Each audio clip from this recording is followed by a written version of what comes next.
अस्सलाम वालेकुम नाज़रीन, प्रोग्राम दर हकीकत के साथ आपका मेज़बान बिलाल हसन हाजिर है। नाज़रीन, गुज़श्ता हफ्ते की तरह मौजूदा हफ्ते भी जो है तकरीबन कमोबेश वही हालात हैं। लॉकडाउन के बाद पूरे पाकिस्तान में तिजारत खुसूस कराची के अंदर जो है कारोबारी जो हालत है वो इतनी बेहतर नहीं है जिसके कि तवक्को की जा रही थी कि जैसे जैसे वक्त गुजर रहा है हालात बेहतर होते जाएंगे और जो कारोबारी सरगर्मियां हैं वो दोबारा फाल हो जाएंगी। लेकिन बदकिस्मती की बात यह है कि कोरोना वायरस की वबा जो है बकौल हुकूमत के, और हम भी देख रहे हैं कि आहिस्ता आहिस्ता इसमें इजाफा होता चला जा रहा है।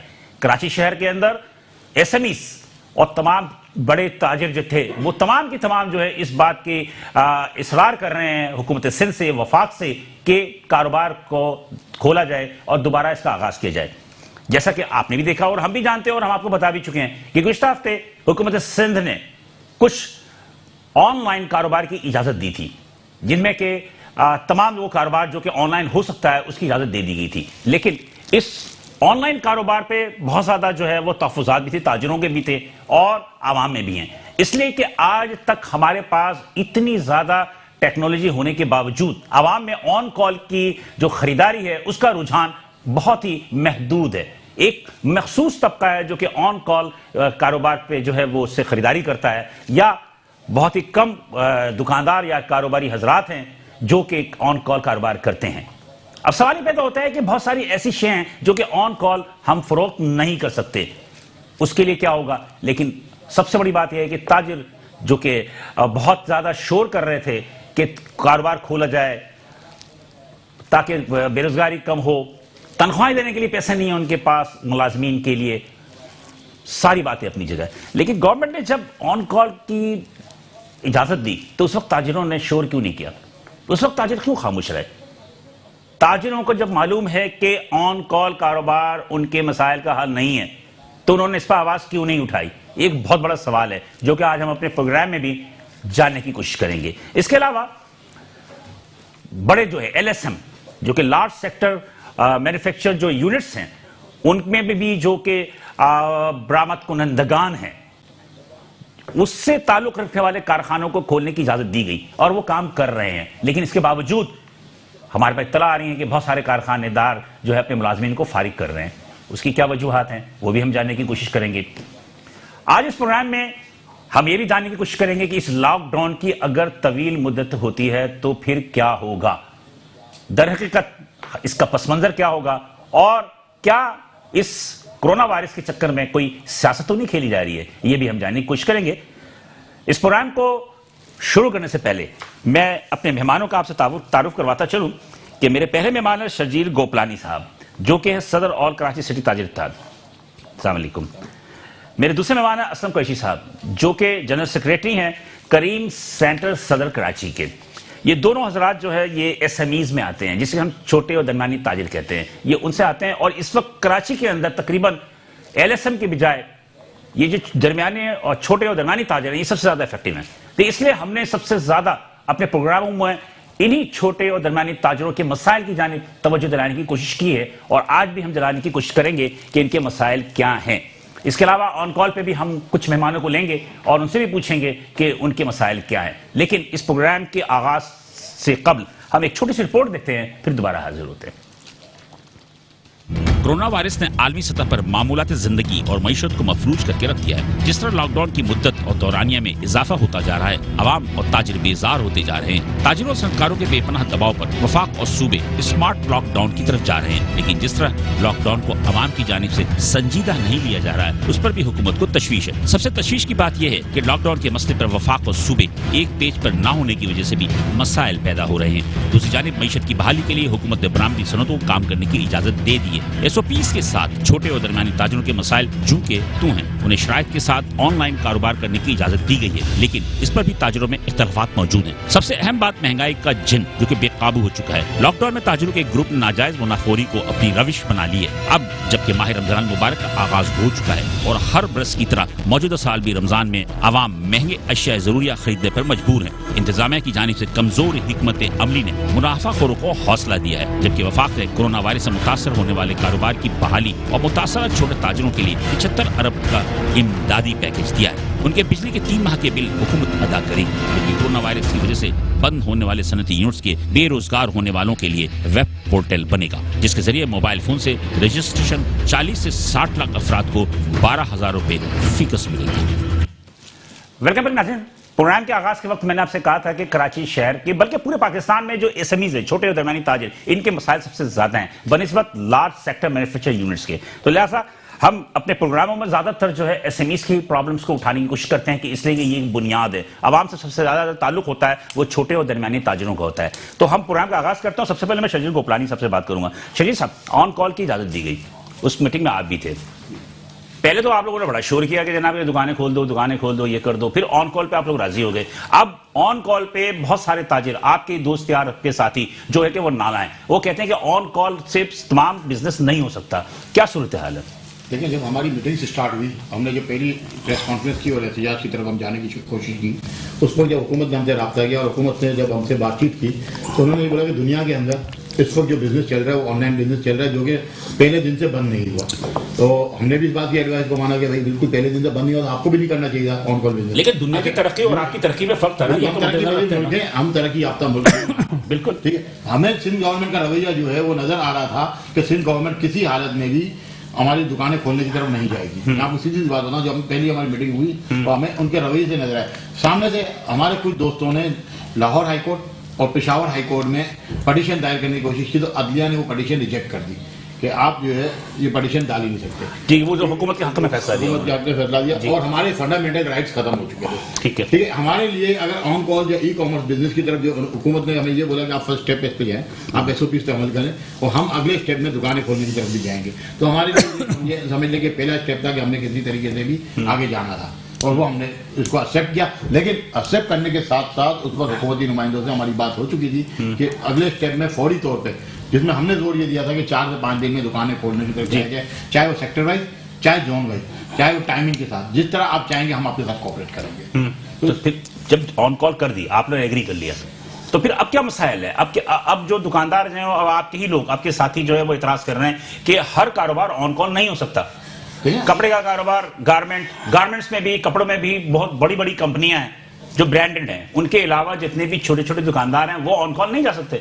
ये हमारे यहाँ ट्रेंड ही नहीं है ऑन कॉल का। ऑन कॉल बिजनेस का 2-3% मखसूस तबका है जो है ई कॉमर्स के जरिए कुछ बाइंग कर लेता होगा, अदरवाइज नहीं। फूड सेक्टर में है, फूड सेक्टर में तो आपका फास्ट फूड जो है, फूड सेक्टर में तो है, ये बात मानता हूँ, लेकिन आपके कारोबार में नहीं। बिल्कुल, हमारे एसएमईज के लिए ये किसी तरीके से वर्केबल ही नहीं है। लेकिन हमें थोड़ा बहुत जो स्पेस मिली, क्योंकि हमारे पास उस वक्त कैश बिल्कुल खत्म हो चुका था। कुछ उसका फायदा इलेक्ट्रॉनिक्स वालों ने उठाया, थोड़ा बहुत मोबाइल वालों ने उठा लिया, लेकिन मेजोरिटी हमारा दुकानदार वो पिसा हुआ है। मेजोरिटी मतलब आपको तहफ़्फ़ुज़ात है कि ऑन कॉल? हमारे पहले से भी तहफ़्फ़ुज़ात थे। हमने तो हुकूमत के साथ किसी हालत में बहस में नहीं पड़ना था। हम चाह रहे थे कि कारोबार शुरू हो जाए, एक दफा स्टेप रुझान बढ़ता जाए और उनको अगर कॉन्फिडेंस बिल्ड हो जाए हुकूमत का, तो हमारा कारोबार खुलना चाहिए। लेकिन एक बात और भी हुई थी, जो कि कमिश्नर ऑफिस में हुकूमती वज़रा के दरमियान आपकी मीटिंग हुई, फिर उन्होंने कहा कि ऑल्टरनेट डेज में दुकानें खुलेंगी और तमाम चीजें दुरुस्त हो जाएंगी। तो वो अभी तक तो एसओपीज बने ही नहीं। देखिए, एसओपीज भी बन गई, पहले दिन सेक्टर भी बन गए और जोन भी बन गए। 3 जोन बनाए गए, ABC। हर जोन में 4 सेक्टर रखे गए और एक जोन में 5 सेक्टर रखे गए। 13 सेक्टर में सारे बिजनेस को डिवाइड कर दिया गया। जैसे कंस्ट्रक्शन से रिलेटेड तमाम चीजें एक ही सेक्टर कर दिए गए, कपड़े से रिलेटेड तमाम चीजें एक सेक्टर कर दिया गया, ज्वेलरी। लेकिन उस पर अमल तो नहीं हुआ ना? नहीं, आज तक एसओपी फाइनल के हमारी तरफ नहीं गए। आज ये बात को 20-22 दिन हो चुके हैं। जबकि वफाक ने आज ऐलान कर दिया कि हफ्ते से लॉकडाउन खत्म किया जा रहा है, कल नरम किया जा रहा है। तो आप समझते हैं कि सिंध गवर्नमेंट करेगी? सिंध गवर्नमेंट करे या नहीं करे? हम तो दुकानें खोलेंगे। कब से? हम 9 तारीख से दुकानें हमारी खुल जाएंगी। अब अगर 9 मई से 9 मई का अगर हमें सिर्फ एक मतलब है कि 9 मई का शायद 2 दिन जो छुट्टी की बात की इन्होंने, सैटरडे और संडे, वफाकी गवर्नमेंट अगर उन्होंने वो अनाउंस किया तो हम सैटरडे को छुट्टी कर लेंगे, तो हम मंडे से खोलेंगे। और अगर फ्राइडे और सैटरडे संडे की इनकी छुट्टी है तो हम सैटरडे से खोल लेंगे।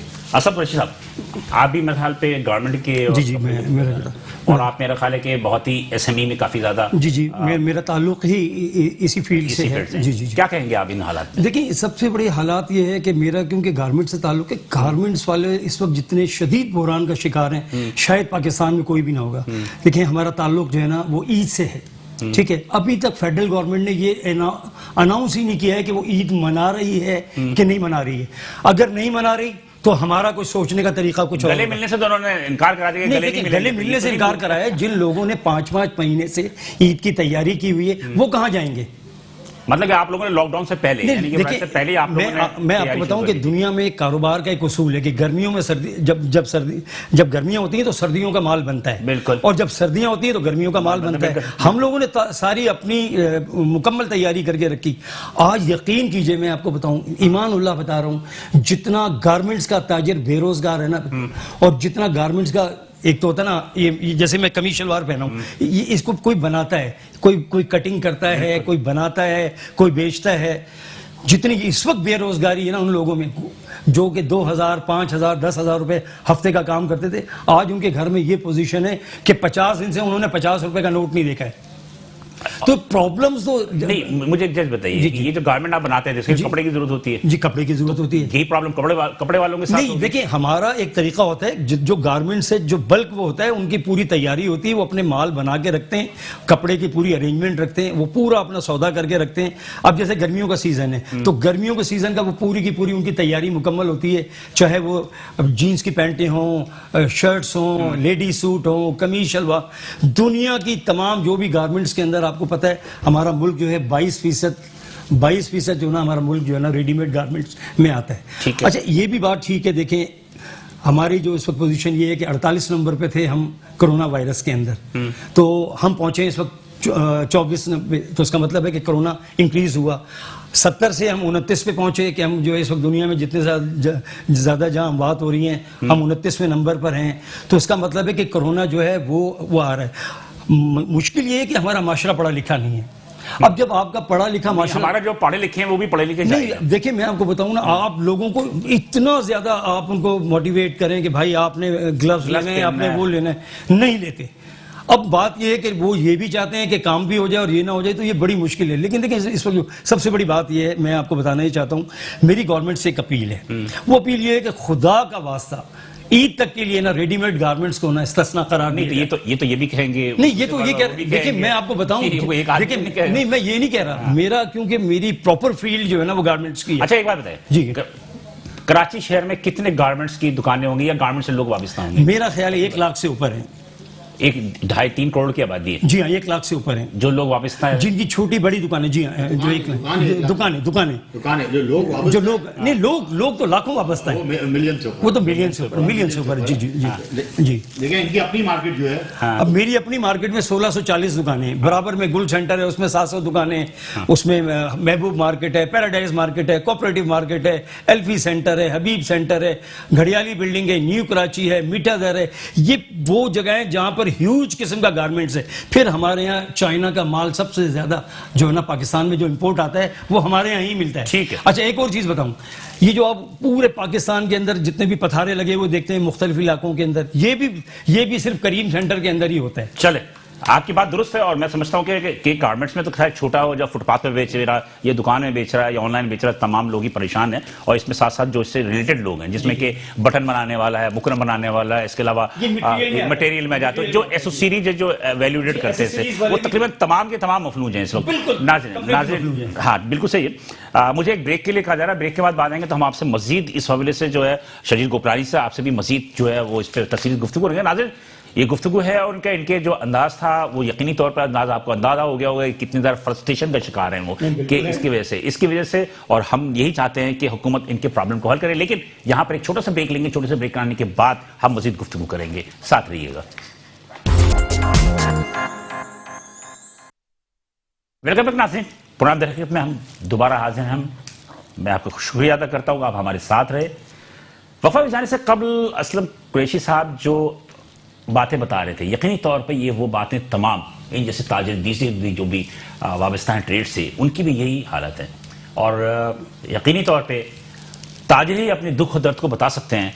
मेरा अपना दाती राय है कि आपके भी किरदार काफ़ी ज़्यादा फाल रहा है कि दुकानें खुलनी चाहिए, सारा कुछ चाहिए, लेकिन ताजिरों में मैंने देखा कि अब वो वज़ीर आला और गवर्नर सिंध के बाद अब मुख्तलिफ सियासी जमातों से तो उनका जो है पेंगे बढ़ रही हैं, अब उनसे मदद तलब कर रहे हैं, तो ये क्या वजह है? क्या वो कर सकती है मदद? क्या देखें, बात ये मदद तो इंसान है, हाँ। किसी से भी हम मांग सकते हैं, बिल्कुल मांग सकते और हैं। हो ये रहा है कि पिछले 3 दफा जब हमारी प्रेस कॉन्फ्रेंस हुई दौरान कुछ ताजिर गिरफ्तार भी हुए, जी, जी। और जब गिरफ्तार हुए तो उनका फिर 14 दिन का रिमांड लिया गया, जी हाँ, बिल्कुल और सही। 2 दिन बाद उनको फिर जमानत दी जमानत दी गई। गई। तो हमें एक चीज तो समझ में आ गई है, हुकूमत वक्त जो है वो ताजिरों के साथ कोई अच्छा रवैया रखने की पोजीशन में नहीं है। इसलिए वो खौफजदा हो गए। नहीं, हम खौफजदा नहीं हो गए।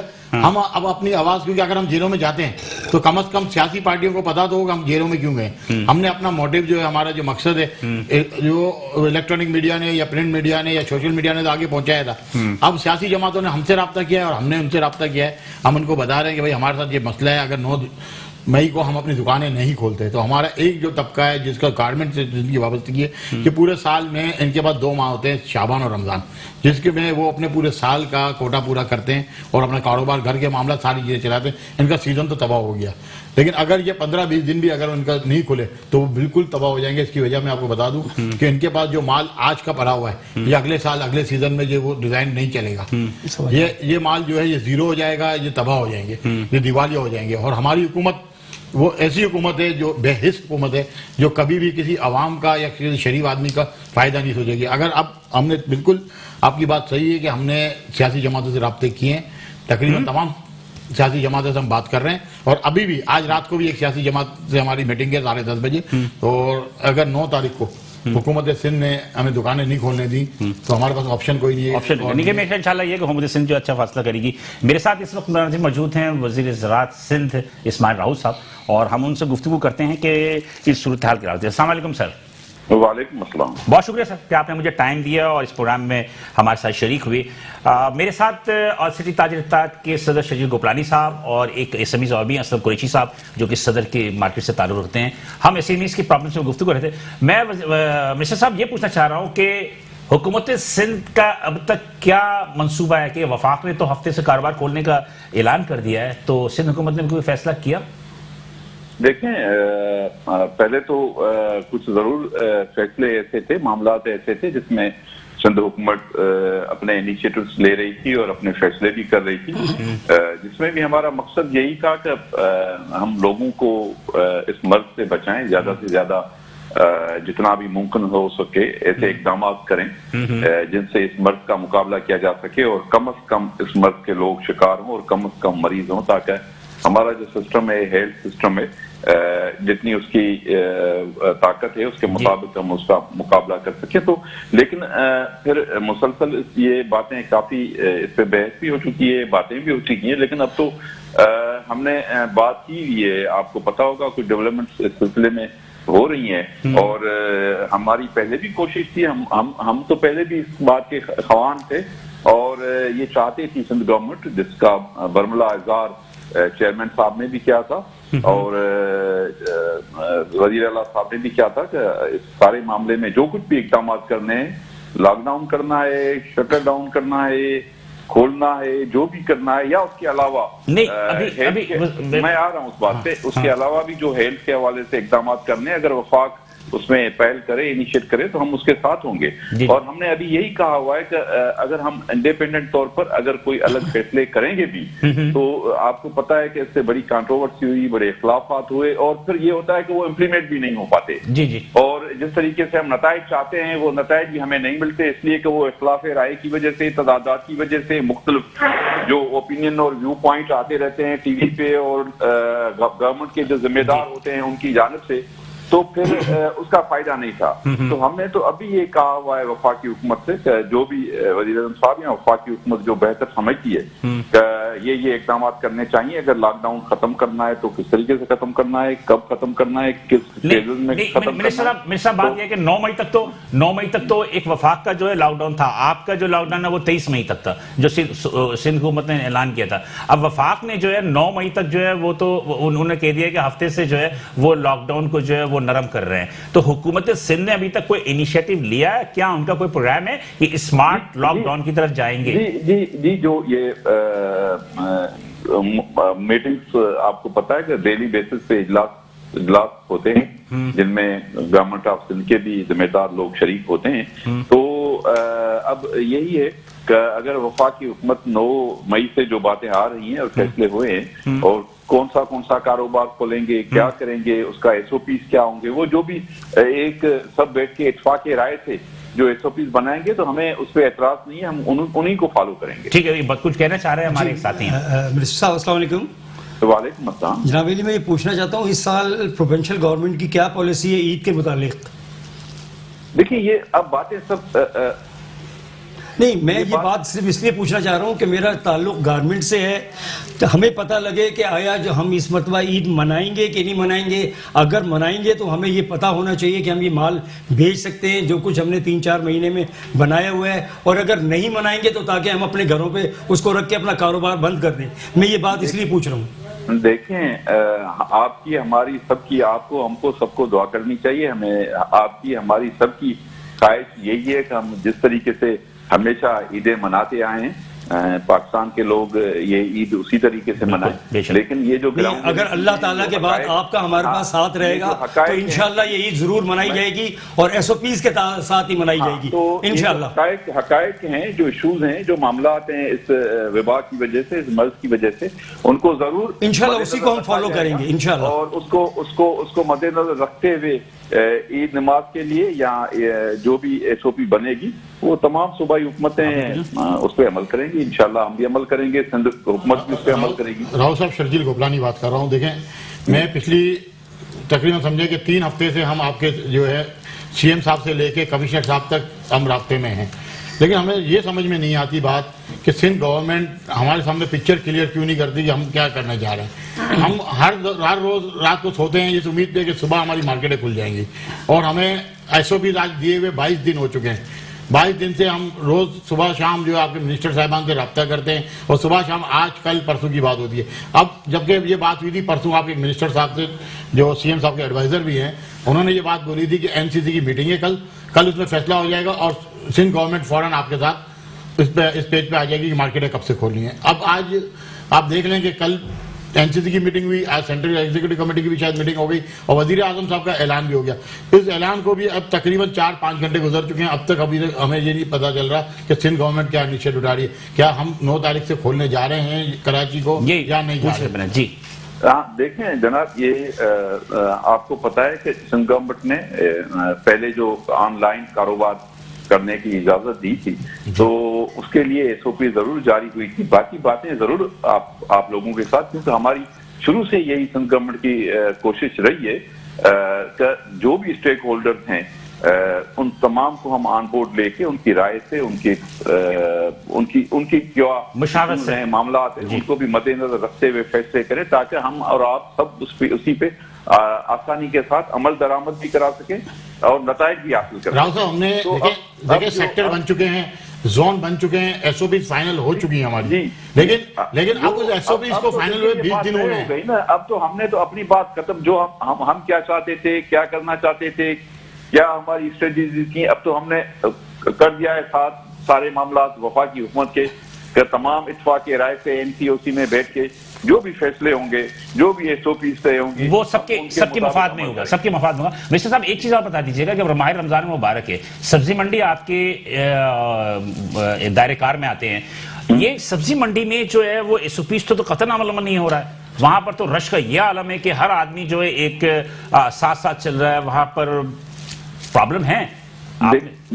देखें, ये बिल्कुल शिकायतें मुझे भी मौसूल हुई थी शुरू में जैसे ही, तो उसमें पहले तो आपको पता होगा कि सब्जी मंडी में 24 घंटे कारोबार चलता था, फिर हमने उसको बंद कर दिया। हमने कहा इसमें फकत 12 घंटे कारोबार होगा, बाकी 12 घंटे मुकम्मल सब्जी मंडी बंद रहेगी।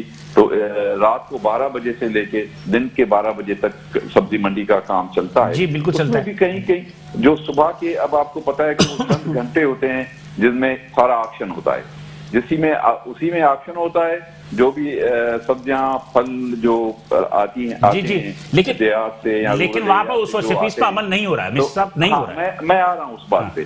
तो इसी वजह से फिर उसी में शहर के भी जो लोग होते हैं, दुकानदार, स्टॉल्स वाले, रेड़े वाले, सब जाके वहाँ खरीद करते हैं। तो ये मैंने फिर डायरेक्टर जारी किए कि इसमें हर सूरत में SOP पे अमल किया जाए। सैनिटाइजर्स, मास्क और हैंड ग्लव्स, जो है मजमुआ वगैरह भी किसी सूरत में नहीं होना चाहिए। फ्यूमिगेशन हम रोज सब्जी मंडी में हम डेली बेसिस पे वहाँ फ्यूमिगेशन कराते हैं, बाकायदे फुल स्प्रे सारा किया जाता है। गेट इंस्टॉल हमने कराए हुए हैं, वहां से जो भी एंटर होता है तो उन गेट से भी उसमें। लेकिन मिनिस्टर साहब, मैं आपको इन्फॉर्मेशन दे रहा हूँ, मैं बजाते खुद वहां गया, लेकिन वहां इस पर किसी कोई अमल नहीं हो रहा, और मेरा ख्याल है कि एक बहुत बड़ा सान्या हो सकता है। ठीक है, तो इस वजह से मैं आपके इल्म में ये बात ला रहा हूँ कि ऐसा नहीं हो रहा है जैसे आपने SOPs बनाई थी। है तो हम फिर उस पर सख्ती करेंगे, क्योंकि आप इसमें देखें उसको थोड़ा सा होती हैं, बिल्कुल यकीनन होती हैं। और मैंने भी पिछले दिनों भी मुझे बिल्कुल 1-2 शिकायतें आई थी, तो मैंने दोबारा उसको सारा करवाया था। डायरेक्टर की ड्यूटी भी लगाई, जो चेयरमैन है उसको भी हिदायत की, क्योंकि सबसे बड़ी मंडी हमारी जो है वही कराची की सब्जी मंडी है, इसी के जरिए से पूरा कारोबार चलता है। जी जी, राव साहब, अगर आप थोड़ा सा लाइन पर मौजूद रहे, मुझे एक वक्फे पे जाना है, वक्फे से वापस आते हैं तो दोबारा 1-2 सवालात हैं जो आपसे करना है, तो थोड़ा लाइन पे रहिएगा सर। हम इस वक्त थोड़ा सा वक्फे की तरफ जा रहे हैं, वक्फे की बात आ रही है तो इंशाअल्लाह ताला मजीद गुफ्तगू करेंगे इस्माइल राउत साहब से, साथ रहिए।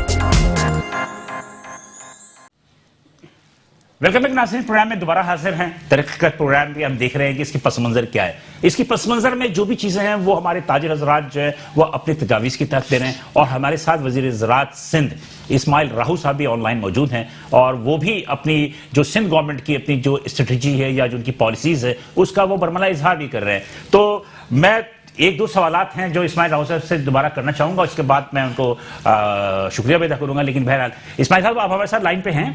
जी हाँ जी इस्माइल साहब, एक सवाल है जो कि मैं करना चाह रहा था आपसे कि माह रमजान मुबारक में सबसे ज्यादा लोगों को महंगाई या गिरा फरोशी की जानिब से बहुत ज्यादा शिकायतें हैं, जिनमें कि खास तौर पे जो फल फ्रूट है वो कहते हैं कि सब्जी मंडी में ही महंगी बिक रही है, तो जिसकी वजह से वो बाहर बिक रहा है। तो इसकी तरफ कभी भी एक, आप चूंकि सब्जी मंडी की तमाम मामला आपके दायरे इख्तियार में है, तो आपने इस मतलब कोई ऐसा सिस्टम बनाया कि ये जो महंगे चीज बेच रहे हैं जो आड़ती वहां पे सब्जी मंडी में, तो उसके खिलाफ कोई कार्रवाई की जाए?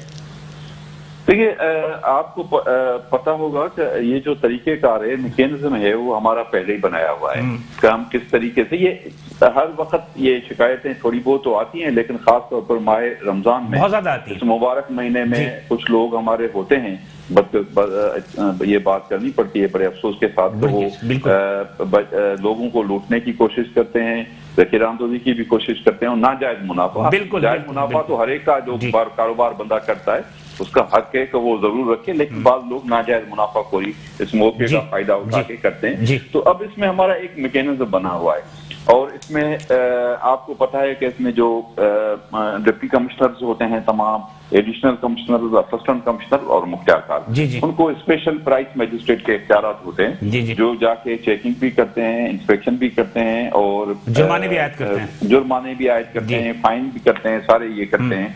अच्छा, उसके साथ साथ फिर हमारे जो सप्लाई एंड प्राइस ब्यूरो है, उसके कोई इंस्पेक्टर्स होते हैं, जो कोई 119, मुझे जहन में एग्जैक्ट फिगर नहीं है, लेकिन 7 से ज्यादा इंस्पेक्टर्स हमारे कराची में लगे हैं। लेकिन सर वो नाकाम हो गया, तजुर्बा नाकाम हो गया। मैं आ रहा हूँ उस बात पे। अब देखें, आपको ये थोड़ा जो शटर डाउन है और इमरजेंसी के हालात हैं इस वक्त, और वही हमारी जो आमतौर पर इंसानी मामला, शटर डाउन, लॉकडाउन, उसको मेंटेन करना, SOPs मेंटेन करना, ये करना वो करना, भी सारी यही डिस्ट्रिक्ट मैनेजमेंट जो होती है, डिप्टी कमिश्नर, असिस्टेंट कमिश्नर और सारे यही करते हैं। और उसी साइड पे प्राइस चेकिंग वगैरह का मामला भी जो होता है, हमारा प्राइस ब्यूरो तो उनके साथ जाहिर है असिस्टेंस में होता है जो सारा उनके साथ काम करता है। लेकिन अब वो ये एक तो हंगामी हालात की वजह से भी, लेकिन उसके साथ साथ भी मैं आपको बताऊं कि जो सब्जी मंडी में हम जो करते हैं, जो मैकेनिज्म होता है, हमारा जो तरीकेकार होता है, उसमें वहाँ ओपन एक ऑप्शन होता है, हमारी मॉनिटरिंग होती है, हम चेक करते हैं, वॉच रखते हैं, हमारे अफसर होते हैं वहाँ कि कौन सी चीज का कितना किस भाव पे जो है वो आज ऑप्शन हुआ है। टमाटर का क्या हुआ, खरबूजे का क्या हुआ, तरबूज किस रेट में हुआ, एप्पल, केला वगैरह जो भी चीजें, फल और सब्जियां किस रेट पे उनका होलसेल में ऑप्शन हुआ।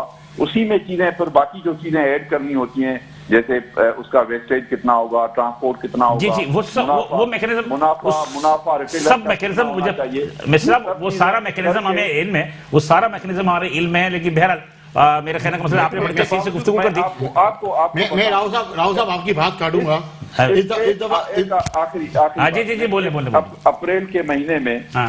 इन तमाम तर मुश्किल हालात के बावजूद भी यकीनन ज्यादा काम करना चाहिए था मामलात में, लेकिन जो काफी रेट भी हुए हैं, फाइन भी हुए हैं। इसमें तकरीबन जो कराची डिवीजन का मैं आपको जो हमारे फिगर्स है जी, उसमें भी कोई 30 लाख रुपए से ज्यादा जो है तकरीबन फाइन हुआ है इस अप्रैल के महीने में। जी जी जी 1 अप्रैल से लेके 30 अप्रैल तक जो हमारे अफसरान हैं उन्होंने जो प्रॉफिटियर्स से, नाजायज मुनाफाखोरों से, जखीरांदोजों से जी जी जो है वो 30 लाख रुपए जुर्माना रियलाइज हुआ है, वसूल किया होगा बिल्कुल। लेकिन जो इम्पोज किया गया वो तो उससे बहुत ज्यादा बड़ी फिगर है, लेकिन जो रियलाइज हुआ है, जो वसूल हुआ है, रिकवर हुआ है, वो 30 लाख रुपए है।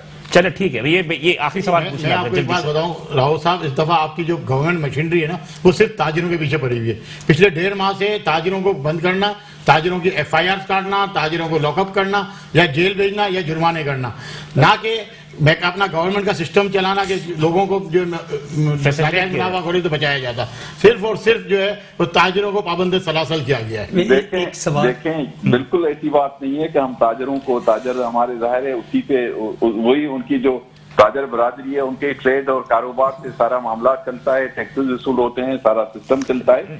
और मैं आपको ये बात तो सही है कि हमारी इंतजामिया, हमारी गवर्नमेंट पूरी, हम सब कोरोना के पीछे लगे हुए हैं, ताजरों के पीछे नहीं लगे हुए हैं। मेरा अपना जाती राय है कि ये बिल्कुल दुरुस्त आपने कही कि ये मतलब जो जुर्माने आयद होते हैं ये उनके होते हैं कि जो नाजायज मुनाफाखोरों के कर रहे हैं, तो उन ताजिरों के खिलाफ तो कार्रवाई होनी चाहिए। ये बात तो बिल्कुल सही कही आपने। FIR हमारी ताजिरों की कराची में काटी गई और पूरे सिंध में 10,000 से ज्यादा FIR काटी गई है, जो कि बहुत शर्मनाक अमल है। ठीक है, ठीक है sir, thank you sir, mister साहब थैंक यू, बहुत शुक्रिया। मिस्टर साहब हमारे साथ मौजूद थे। चूंकि वक्त महदूद होता है, हम बहुत सारी चीजें नहीं कर सकते। मैं सिर्फ ये पूछना चाहता हूं कि भाई उन्होंने एक बात कही थी असम कुरैशी साहब के गवर्नमेंट ऑफ सिंध जो है वफाक के फैसले के बाद जो 9 मई के बाद जो लॉकडाउन को नरम कर रहे हैं, जिसको स्मार्ट लॉकडाउन कहें आप, तो सिंध हुकूमत क्या इनिशिएटिव लेगी, उनका भी फैसला आना है। लेकिन ये बात होता है कि वो वफाक के मुखालिफ नहीं जाएंगे, इसलिए अगर वफाक के मुखालिफ गए तो यकीनी तौर पर ताजिर बरादरी जो है वो मुतनफिर होगी। आप क्या कहेंगे, जल्दी से बता दें। मैं ये कहना चाह रहा हूँ, अभी तक मिनिस्टर साहब ने मेरी बात का तो जवाब ही नहीं दिया। हाँ। अब मुझे अभी तक ये पता नहीं लगा कि मेरे जो कराची के सारे जो गारमेंट्स के ताजिर हैं, मैं उनको जाकर क्या जवाब दूं कि मिनिस्टर साहब के आया कि इस मरतबा गवर्नमेंट ऑफ सिंध या फेडरल गवर्नमेंट ईद मनाएगी कि नहीं मनाएगी। अगर ईद मनाएगी तो हमारा कुछ पॉलिसी कुछ और है, और ईद नहीं मनाएगी तो हमारी पॉलिसी। मेरा अपना जाते रहा कि ईद मनाई जाएगी। अच्छा, आप उम्मीद के साथ रहे, खुशहाली साथ रहे और तमाम लोगों को ये बताएं कि ईद मनाई जाएगी। और ये बात तो तय है कि देखें, सवाल ये है कि गवर्नमेंट सिंध के अपनी जो तहफ़्फ़ुज़ात है वो एक कोरोना के फैलाव की वजह से, ठीक है जी। अब ये बात होता है कि मनाई जाएगी, लेकिन SOPs के तहत मनाई जाएगी, जिसमें गले मिलना जो मेरा ख्याल है कि वो उस हिसाब से होगा। देखिए बात ये है, ईद जो है हमारे जो त्यौहार है वो हम पूरे महीने इबादत करते हैं, रोजे रखते हैं, और ये अल्लाह ताला का इनाम है कि हम फिर ईद की नमाज में जाके फितराना अदा करते हैं और शुक्राना अदा करते हैं। तो मैं आपके चैनल की तवज्जुह से ये बात हमारे तमाम आवाम को ये कहूँगा, इंशाल्लाह ईद हम अपनी इबादत भी करेंगे, रियाजत भी करेंगे, दफा इबादत ज्यादा करेंगे और अल्लाह ताला के शुक्र, अल्लाह को राजी करेंगे, फितराना अदा करने जब हम जाएंगे तो इंशाल्लाह हम अपनी झोलियां भर के वापस, मतलब अल्लाह को राजी करेंगे, इस दफा ज्यादा करेंगे बनिस्बत के हम गुज़िश्ता सालों में जो भी करते रहे। ये लॉकडाउन जो है यकीनी तौर पे ये हमारे अपने अमाल का नतीजा है, ये इंसानों का हमारे अमाल का नतीजा है। मेरा कहना का मकसद ये है कि मैं बिल्कुल प्रोग्राम को खत्म कर रहा हूँ, मैं सिर्फ आखिरी बात पूछा हूँ कि ये बात तय है ना कि हमारी ताजिर बरादरी 2 नंबर कामों में बहुत ज्यादा आगे हो गए थे, जिसकी वजह से कुछ बहुत सारी कम तोलना, मिलावट और बहुत सारी चीजें थी। इसका जवाब, अच्छा, आप जो गारमेंट का कारोबार करते हैं उसमें उसका मटेरियल खराब देना, कीमतें पूरी लेना, मैं इसका जवाब दे दूं। हाँ, जल्दी बता दीजिए। हमारा ताल्लुक जो है मोहम्मद रसूलुल्लाह सल्लल्लाहु अलैहि वसल्लम, ठीक है, बिल्कुल आपका इरशाद है जो ईमानदार ताजिर है उसका शुमार अंबिया और सिद्दीकीन में होगा। ये हमारी बदकिस्मती है कि हम बेईमान ताजिर हैं। जी जल्दी, बिल्कुल देखें, एक लफ्ज़ में बिल्कुल हमने अगर किसी तरह बेईमानी करते थे तो अब इस लॉकडाउन के बाद अल्लाह से हमें माफी मांगते हैं और नेक राह चलने की तौफीक अता फरमाए अल्लाह ताला, और ये यकीन दिलाते हैं अल्लाह ताला को आइंदा इंशाअल्लाह हम एक अच्छे मुसलमान बनकर रहेंगे। नाज़रीन, इस प्रोग्राम में जो भी बातें की गई यकीनी तौर पे वो बातें थी जो कि एक आम इंसान के अपने दिल की बातें हैं। यकीनी तौर पे हम समझते हैं कि हमें अल्लाह ताला के हुजूर जो है गिड़गड़ा के दुआ मांगनी चाहिए कि अल्लाह ताला हमें इन मुश्किल हालात से निकाले। बिलाल असम की इजाजत दीजिए, इंशाअल्लाह ताला अगले हफ्ते इसी दिन इसी प्रोग्राम में आपसे दोबारा मुलाकात होगी। अल्लाह हाफिज़।